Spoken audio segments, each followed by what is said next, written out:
And glory to Jesus Christ. Again, this is the second part of my inmate visiting extravaganza video series. If you haven't watched part one, go watch part one first. Okay, so we just said there's no food in or out. You're going to be limited in terms of the pens and pencils and stuff that you can take in. And this is surprising, and I still don't have a very good intuition for this yet. But essentially, the prisons that do allow you to bring a writing implement in, for taking notes or whatever, you are going to be able to bring in, for example, a pen like this. This is just a big ballpoint. That's fine. You can usually bring these in, but again, of course, you need to ask. This, however, is not fine. This is a gel pen with like the liquid ink in the barrel. You can't bring these into prisons because they use them to get the ink out and make tattoos. And you can't be doing tattoos in prison because with dirty needles comes hepatitis C, and that comes hefty bills that the taxpayers now have to pay for the inmates' treatment. So, when in doubt, ask. And as a general rule, no pencils, because again, they'll grind up the lead and use it to do tattoo ink or do like scarification. Just don't do it. Also, not only can you bring in almost nothing in or out, don't agree to do things for the inmate. Okay, there's a couple exceptions to this. Do not take letters out and mail them if the inmate asks you to. If they hand you like a sealed envelope and say, "Oh, I'm out of stamps. The guard stole my stamps. Can you mail this for me?" Don't do it, because if there's criminal content in that letter, which there probably is, because inmates get free stamps. Did you know that? American prisons, inmates get a certain number of letters that they're allowed to send for free. Usually it's every week, it's like 4 or something. The reason they're not using their stamps for that letter is because they don't want the guards to read it. So don't do that. We had somebody years ago, it was probably about 5 years ago, it actually happened right before I started doing prison ministry. She was this apparently just really lovely, kind of grandmotherly type lady who would go in. She did mentoring one-on-one, and she also did the Wednesday night scripture study. She had an inmate who was like tugging at her heartstrings and, "Oh, could you mail this for me? Could you mail this for me?" And she agreed, and it turned out that that was actually a letter to the victim of the case, threatening them with violence if they did not refuse to testify. If you do that, number one, you're going to get banned from the prison forever and ever and on to ages of ages. There are no second chances. They don't care that you forgot. They don't care that you didn't mean it. Nah. Also, if you've got a district attorney, for example, who is really on a vendetta about this stuff, you could get charged as being an accessory to that crime, because that's witness intimidation. Congratulations, you just helped with that. So I'm deadly serious. Don't even play around with that. And don't make phone calls for them either. This is where the exceptions are. For example, if you have an inmate that's going to be getting released in a little while, and you have agreed to help them, for example, find a job, or to help them, coordinate, I don't know, getting clothes to go on a job interview or something. Yeah, you can do that, but don't be calling Tom, Dick, and Harry down the road. Don't get involved. Just you don't want to do that. It's, number one, it's illegal, and two, it's just, you're asking for trouble. So don't do it. I think those are actually the major things. Oh, there's one more. Sorry. My notes. One more thing. And this is kind of like teaching elementary school. Don't take an inmate's word that they're allowed to do something or allowed to have something. Do not even, no. If it's against the rules, if it's against the rule book, you have to obey that. Okay? And that can be very hard to explain to an inmate who is, being very charming and who you may have a friendly relationship with. It was a dangling preposition. Daria, what are you doing? With whom you may have a friendly relationship. But don't take their word for it.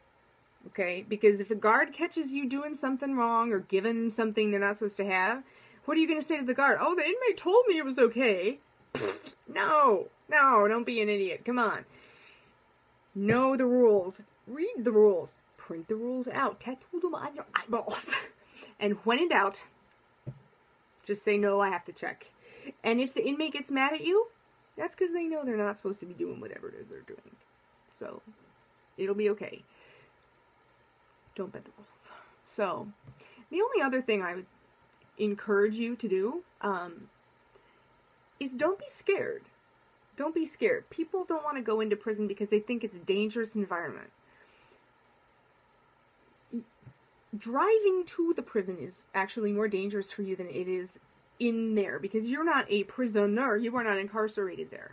Okay? So you are going to have cops around you like you would not believe. And if you go in regularly, for example, in my personal situation where I am doing a group ministry, the guys that come regularly week after week after week, they will be very protective of me and of you, of any kind of volunteer, because they understand that you're coming in there for them, that you're not there to judge them, you're not there as a lawyer or as a CO or as a victim or whatever else. You're not there to interview them for the paper, okay? You're there because you love the Lord and you want them to love the Lord too, because the Lord loves them. So the old timers will help with that. I've never been attacked. I have a friend who was once, but it was like he got jumped real quick, and that was all that happened. There were no punches thrown or anything, because of course all the other guys in the room, and there was like 40 of them, just tackled this guy. I feel extremely safe. As strange as that may sound, I feel extremely safe when I'm in there. I have witnessed a couple fights. I witnessed a chair fight among the women. Definitely not expected, but thankfully it was over very quickly. So don't let that kind of fear dissuade you from doing this. You know, this is a scriptural commandment.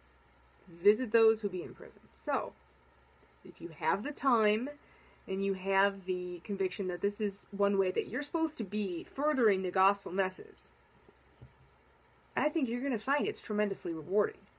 Most nights I learn more than the guys do. Truly. And I learn more about humility specifically.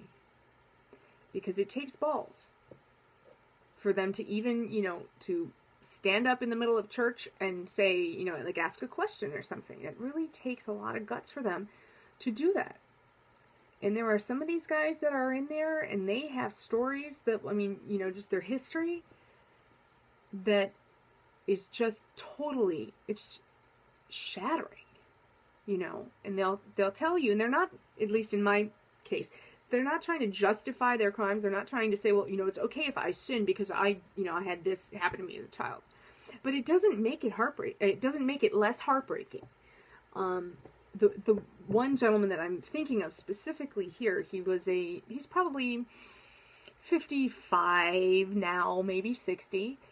And he was in there for DUI and for, I think he had a shoplifting charges, something like that. It was not a violent crime. But he was saying that he was really battling alcohol addiction because, and listen to this, he was a sniper in Vietnam. He was drafted, so he didn't even want to go over there. He was a sniper in Vietnam, and what would happen was he would get dropped behind enemy lines in the jungle, and he would pick off people he was supposed to pick off, right? And he was apparently very good at that. But if there was a firefight that happened, if for whatever reason the helicopter couldn't get in there to extract him, he would just have to wait. And sometimes he would run out of ammunition. So at that point, it's him and his Bowie knife against the world. Now, if you know anything about Vietnam, there were a lot of child soldiers. So they would send their kids, into the jungle to find these snipers and to sneak up on them and to kill them. And so there were times when he had to kill children with a Bowie knife because they were trying to kill him with their machete. And those children were the same age as his kids back home in the U.S. Think about that for a minute. And so he gets there and he's just like, I've murdered children. Of course, all I want to do is drink. I hate myself. I hate this. I'm, worse than Satan himself. And so we had to say, no, stop. No, you're not. Don't listen to that voice. Don't listen to that voice that says God won't forgive you. There's always hope for you if you're truly repentant, and he obviously was. Can you imagine that? It wasn't even something that he wanted to do. He got drafted. And in order to stay alive. So it's times like that when I'm like, dude, I'm so not even worthy for this ministry at all. You know, and for him to just open up like that, it was incredible. I'll remember that for the rest of my life, absolutely. So, anyway, I'm over 10 minutes again, so hopefully this was a little bit helpful, a little bit entertaining, maybe both. This is an immensely rewarding ministry. So, if you feel led to do it, I think you should do it. And I think you're going to find it very fulfilling, and it's an education. It's a real education. So anyway, God bless you. Thank you for watching. I'll see you in the next video. Bye.